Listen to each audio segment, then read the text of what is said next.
Starting a business from the ground floor takes a great plan, the right team, and a fine-tuned elevator pitch. Join us on the 43-second ride to the top of the Space Needle. As an entrepreneur delivers a make-or-break pitch for their startup. Will they be staying at the top or going back down? This is the elevator pitch.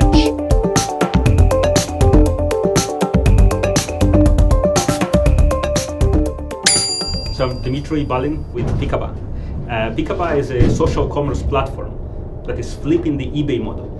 We capture people's desires or intent to buy something, whether it's product or services, and we notify merchants and service providers, many times local, to capture these requests to buy, and then to compete to get the best price or the best deal to the consumers. A couple of ways the consumers benefit from Pikaba. Reverse auction, that's one of the examples, where they actually get the best deal. Group buy, we capture people's different desires or intents together for the same category, the same product, into groups to get the best price. We make money from merchants. They pay us per lead, per listing, per transaction. We've got over 5,200 merchants who've signed up so far, and Pikaba has been growing very fast. Thank you. So Dmitry, that was a great pitch. There were certain keywords there that just weren't clicking with me, and I think it's maybe just because it was a hard thing to get condensed into 43 seconds.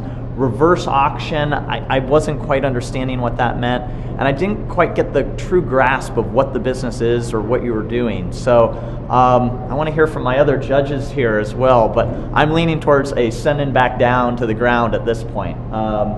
Feedback here, Greg or Rebecca? Well, there are a lot of e-commerce websites out there. You're not alone.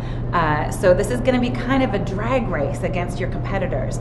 I'd love to hear a little bit more about your team and what you're going to do to make you win. Yeah, I liked it because I think it's a big idea. So the idea of having customers tell us what they want versus merchants being able to offer something, to me is a big enough idea. I'd like to hear more. I do agree with you. I think there was more about what you could have told us about what the customer, what's actually the traction been so far. What have customers been saying? But 43 seconds is not a long time. It's a big enough idea that I kind of want to hear more.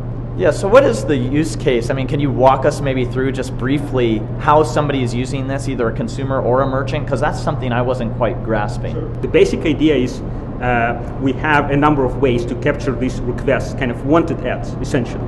If someone wants to say, I want to buy a car, I want to buy a trip to Hawaii, I want to buy a piece of furniture, or I'm looking for someone to fix a roof in my house. Essentially, that's a request. Once we capture that from Facebook, Twitter, through the mobile device, through the website, we got the API. Through all these means, once we capture that in the system, that becomes a persistent query. And then we notify the merchants. For the merchants, it serves as lead generation, essentially. So when they log into the merchant center, they can see the list of all the people in that zip code, in that area. Could be local, could be online, right? Who want to buy their product or their service. Now the services component is interesting, and I didn't pick that up from the ride up the elevator. Is that going to be predicated on location? So is this really going to be a location specific? Right, absolutely. So both, right? I mean, the whole idea, the whole point is, once we capture that, the request could be, let's say, for furniture or for movers. Let's say I'm looking for a mover in Seattle. That's not the e-commerce. That's not the online kind of thing. It's more, I'm looking for someone, give me the quotes. Kind of essentially, that's what happens. Right. So the service is going to be extremely local. If someone wants to buy a laptop or a TV or an iPhone, they wouldn't necessarily care whether it's local or online. Right. But one of the main points is that it allows to the consumer to specify whether they want it new, used, shape, form, color. They want to, could be, I'm looking for that particular model, or I'm looking to go to Hawaii and I'm looking for 2 bedrooms because I'm going with the kids on certain dates, and these are my requirements. So the travel agents can give them a very particular thing. Greg, I think we've seen this movie before, and it was called Zarly.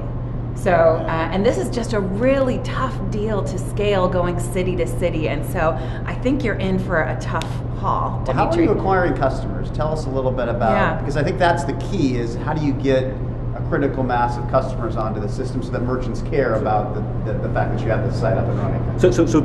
So far it's been just Pikaba is one website, like an eBay, right, for everything. What we did, we launched it as a platform. So now we can create thousands of marketplaces, kind of white labeling Pikaba, focusing on certain intersection of category and location. So let's say carsinseattle.pikaba.com. or furniture in New York.pikaba.com, or movers in Los Angeles.pikaba.com. It can be its own domain name. And then the idea is to work with bloggers or publishers. So we got some publishers that we actually signed up for that they leverage their existing community to bring the community, and underneath there is all these merchants who are hungry for the leads, who are hungry for the business. Auto-populating? You talked about something around when someone tweets, "I want an Audi." So are you actually auto-populating? Are you actually then two things? So we communicate with that person. We've got a team who communicates with that person, saying, "Hey, you're looking for someone. Why don't you publish on Pikaba?"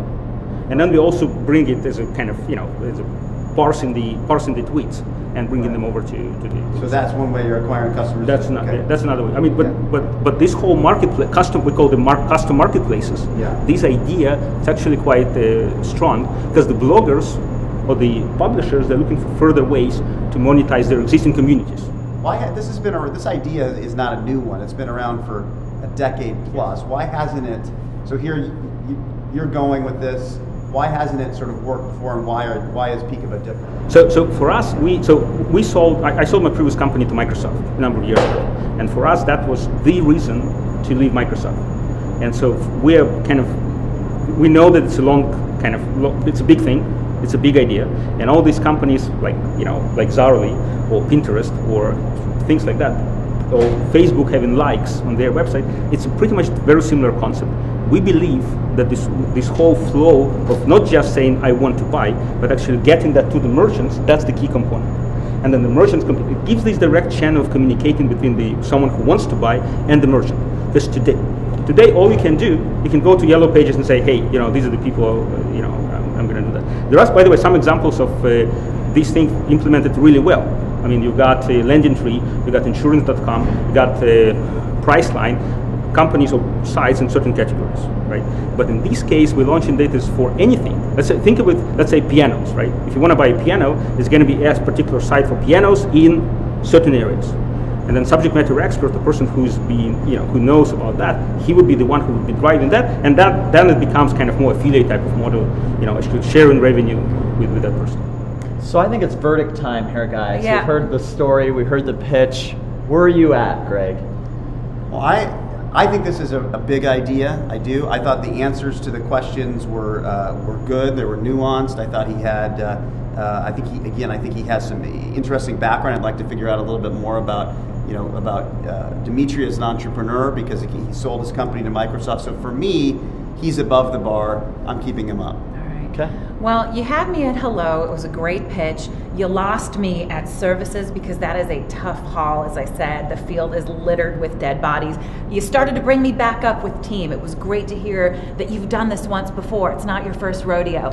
But I want to hear more. I'm not there yet, so I'm going to send you back down to keep working on it.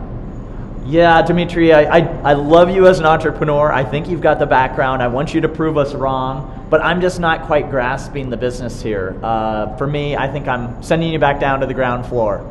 You guys are too tough. All right. All right. Who are these journalists? All right. The nicest VC you'll ever meet right here. Well, hey, at least you can have a meeting with Madrona. That's right. Definitely. All right. Thanks. I wish you would have brought up the reference point to Microsoft and having sold a company to Microsoft in the elevator. That would have really kind of hooked me, I think, earlier. I got lost a bit with the location-based services aspect, thinking that's really difficult to scale. I too wish I knew more about the fact that he'd been there and done that. That might have saved him in my book, but we sent him back down. I think you guys are insane. I think that was a very good, I thought it was a good pitch. I liked the entrepreneur. I liked his answer around customer acquisition, unique ways to sort of acquire customers. And for me, that was more than enough to keep him up. But outvoted here by this distinguished panel. So I'm a thumbs up. You guys are thumbs down. There are many people who understand it, and Greg demonstrated that. There are some who don't, and that's fair. I've seen both cases so many different times. Pikaba has been growing. We got over 5,000 persons signed up, and the traffic is growing, the transactions are happening, so actually cool.